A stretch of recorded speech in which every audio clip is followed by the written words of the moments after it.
বাবা ঝুম্পা মাসি এসে গেছে মনে হয়। আসো আসো। এত দেরি হলো কেন?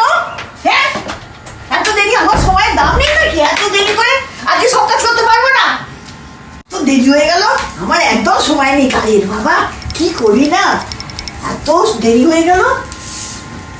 হ্যাঁ ঠিক আছে, এবারেই যাই। ও বাবা মাসি, এইভাবে তুমি রোজ রোজ এখানে এখানে সব ঢিপি করে রাখছো, এত কাগজ, এগুলো ফেলো, সব নোংরা তো তুমি ভেতর ঢুকিয়ে দিচ্ছ।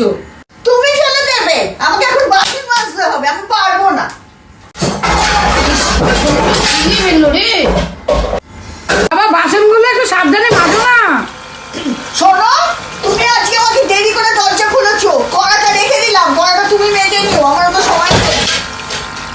এইভাবে কাজ করতে হবে না, তাহলে তুমি ছেড়ে দাও। বাবা কি রোয়াব। শোনো, আমার রোয়াব এইরকমই, আমার রোয়াব শুনেই তোমাকে রাখতে হবে। আমি কারোর কাজের ধার ধারি না, আমাকে 100 বাড়ির লোক ডাকছে, আমি এখানে ঝুমা বাসিনি। ওর নাকি কাজ করতে হবে, তোর কাজ, আমি চললাম। এই রে, সত্যি সত্যি চলে যাচ্ছে নাকি? ও ঝুমা মাসি, ও ঝুমা মাসি, যেও না গো ঝুমা মাসি গো, ঝুমা মাসি। আরে পাছাড়ো পাছাড়ো পাছাড়ো পাছাড়ো পাছাড়ো। যেও না, আমি কি করবো তোমাকে ছাড়া, তুমি যেও না মাসি গো। আচ্ছা আচ্ছা আচ্ছা, ঠিক আছে ঠিক আছে ঠিক আছে, যে কাজগুলো আছে বাকিগুলো করে নাও, কালকে আমি আবার আসবো, আজকে আর সময় নেই, আজকে মাথা গরম হয়ে গেছে, আজ কোনো কাজ করতে পারবো না। যাও।